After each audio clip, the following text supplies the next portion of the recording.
Hello everyone. I'm going to deal with one topic, that is reproduction in organisms from 12th standard biology subject. This is the very first chapter of biology. Okay, let us begin with the chapter reproduction in organism. Let us split the term reproduction. Re and production. Now what is reproduction? Production is a process to produce, right? And re meaning again to produce. So wherein one individual, imagine this is an individual which can give rise to another individual. So this is reproduction. Okay. Now we know that every organism, living organism, has to go with some stages. Okay. Now the stages include first the birth, then the growing, maturation. After maturation, organism reproduces, and after reproduction the organism becomes old and eventually the organism dies. Okay, so these all stages will include into a particular topic called as lifespan. So let us discuss the very first definition of this chapter, lifespan. What is lifespan? It is a period from birth to natural death of an organism. See, I have focused a point over here, natural death. Okay, if the organism is dying because of some disease or accidentally the organism is dying, and then we cannot calculate that as the lifespan of organism. That's why I'm just telling you natural death of an organism. Okay, next term, next statement, lifespan varies in different organism. Obviously, now why I'm saying this, there are some organisms which are living only for few minutes, and there are some organisms which can live for thousands of years. Okay, let me tell you an example of butterflies, you know. Okay, and about if I'm taking about example of elephant, is almost huge years also, right?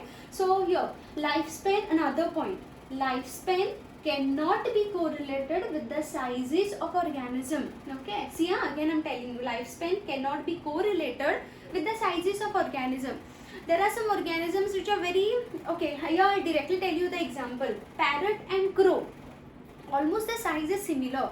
Parrot and crow sizes are similar, right? But if we talk about this, crow is living only for around 15 years, 15 years, and parrot is living around 140 years. So imagine the sizes are same, but the lifespan is quite different. So it cannot be correlated with the sizes of organism. Another example I will tell you, mango tree and peepal tree. Both are huge trees. Okay, mango tree is living around for 300 years and peepal tree is going around 900 years to 1000 years also. So the sizes cannot be correlated. Now this is the image, you can just see, this is given in your textbook also, very first image of this particular textbook, you can see it from your textbook also. Okay, now let us go into the actual topic, reproduction. Again we'll just see, it's a biological process wherein an individual give rise to live individual, that is reproduction. Okay, now reproduction enables the continuity of species. See this point now. Okay, imagine there was no reproduction. Okay, what you can see today, what will it be possible for you to see if reproduction was not there? Okay, so reproduction, I'll say it is necessity for the life. Okay, we say everything goes forever but yet continues. Okay, the life continues later, right? So that is, it is the need for continuity of species. We say reproduction is need for continuity of species. Now, there are two modes of reproduction. One is asexual reproduction and second is sexual reproduction. Now asexual and sexual, I think you have learnt in the lower classes. Everyone knows about asexual and sexual. In asexual reproduction, only one parent is involved, single individual is involved to give rise to new individual. And sexual reproduction, two parents are involved or two gametes are involved to give rise to new individual. Now why I am using the gametes, everyone knows this term, right? Male gamete, female gametes fuses and then produces new organism. That is sexual reproduction. In asexual, only one parent, only sometimes gametes are involved, sometimes gametes are not involved. Now why I am saying gametes are involved, gametes are not involved, we'll see it later. But remember, only one individual give rise to new individual, asexual reproduction. Two individual giving rise to new individual, sexual reproduction. Okay, let us go in detail. Today we'll be learning only about asexual reproduction, and the next video I'll tell you about sexual reproduction.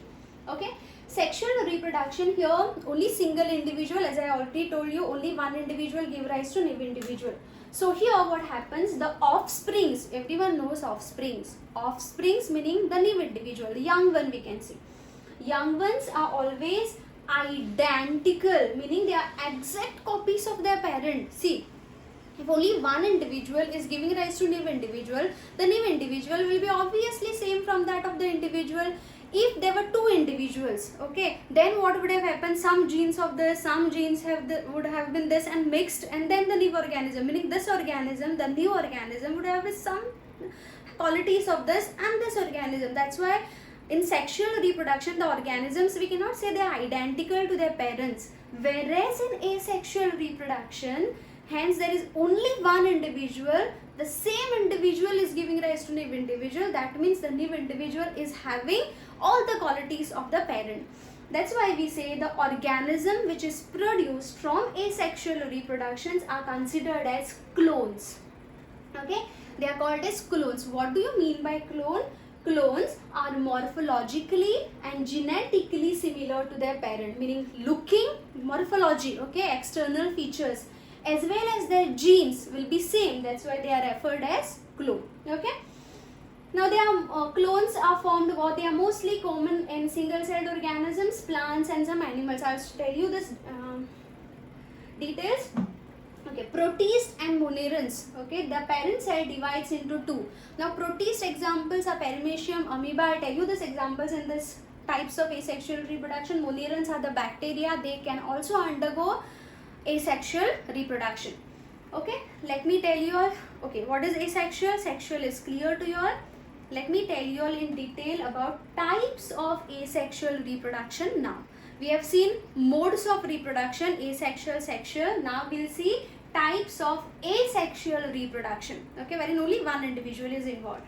Binary fission, multiple fission, budding, spore formation, conidia formation, gemule formation and fragmentation. These are the different types. I'll tell you all by using some examples.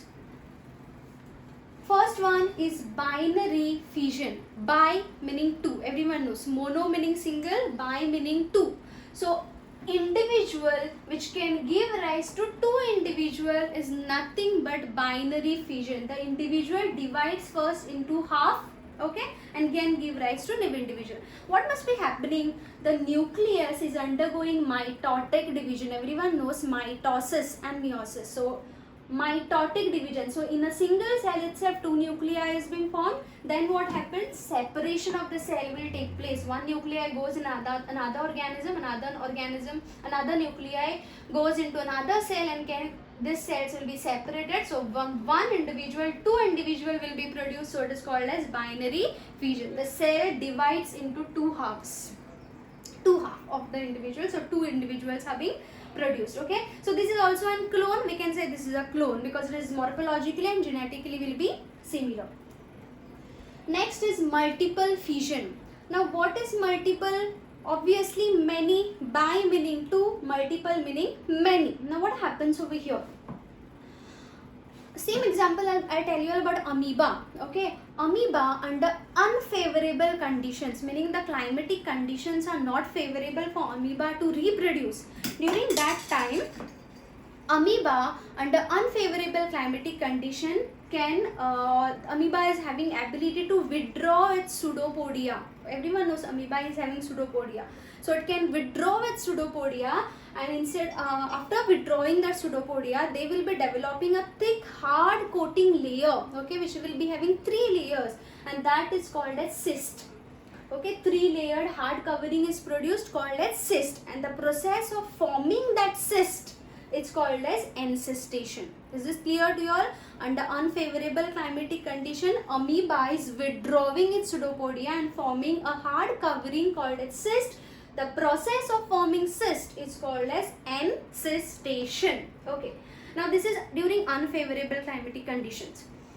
Now if suppose there is favorable climatic condition, meaning the climatic condition is suitable for amoeba to reproduce. During that time, the cyst which has been formed, no, that cyst will be bursting out. Okay, that cyst will be rupturing, and when it ruptures, during that time, inside the amoeba, no, when cyst has formed, okay, many spores had formed. Now what happens when the cyst ruptures? The spores will come out, okay, like germination of spores, the spores will come out, and many organisms, many amoeba will be produced. So from one and amoeba, many amoebas have produced, so that is multiple fission. I'll show you the picture here, it will be more clear for you all. See, this is during unfavorable climatic condition, amoeba pseudopodia is withdrawn, and then it has formed that cyst. Now cyst, during that cyst, many spores have formed, and now when the cyst ruptures, the new organism, many organisms are being produced. That is called as multiple fission. Okay. Next, see, we have seen binary fission, multiple fission. Next we'll see budding. Everyone knows about budding, right? In yeast, hydra, you will be doing this experiment in 12th standard about budding in yeast. Okay, what happens over here? Imagine this is an yeast. Yeast is an unicellular fungi. Everyone must be knowing that. Now this is a yeast. This yeast, you can see only one nuclei. Okay, now one edge. Okay, I'll just take a second. The one edge, okay, any edge, I will show, I have shown you over here in this picture. Any edge of the organism just bulges outside, it just protrude outside. See here, bulged portion. That bulged portion is actually said as bud. Okay, now once it is bulged outside, the nucleus again undergoes mitotic division. One nucleus remains here and one nuclei goes here, and see here, the nuclei goes here, and then this bud separates from the parent body, and the bud itself is living a new individual life. So this is called as formation of bud, is called as budding. That's it. Same in case of hydra also. Hydra also budding is seen. This is very common. I'll just tell you all the examples which are given in the textbook. There are some zoospores produced in Chlamydomonas. These are the gametes, or these are the we can say reproductive structures. In asexual reproduction, you have to just remember this. Conidia, that is in case of Penicillium yeast. Again, a birds in hydra, see the one edge protrudes outside, the new individual is produced over here, that is detaching from the, that is just goes outside and detached from the parent body and lives as a separate individual life. Then in sponge, poriferans, they have gemmules as the reproductive structures. Coming to last part of this video, vegetative propagules. Vegetative propagules meaning what? They are the structures in the plants which can give rise to new individual. There are different structures which are present in the plant which can give rise to different organisms, and these structures are runners, rhizome, sucker, tuber, offset, bulb. I'll show you the picture of this. Can you see this picture over here? Runner. See, one edge or one end of the this part of the plant is just going outside and can give rise to new plant. The part is going outside and give rise to new plant. They are running, so they are called as runners. Okay, I'll show you the picture. Then next is rhizome. You must have seen the rhizome of ginger. Everyone must have seen the rhizome. The new buds are formed. These are called as rhizomes, and which can give like the hairy structures. Okay, that can give rise to new organism. Okay, coming here.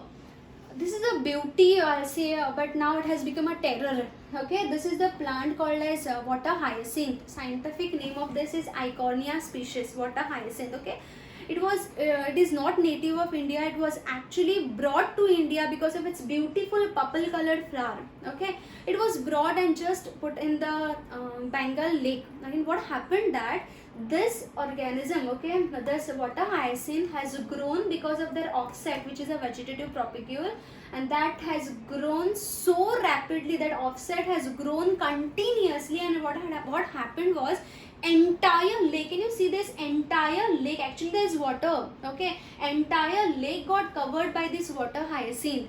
Since entire lake got covered with the water hyacinth, then what happened was the roots of this particular plants has drained entire oxygen from the water. Okay, it has drained entire oxygen. So what happened, the organisms, the fishes, marine some organisms which were present in the water could not survive because of lack of oxygen, and they died.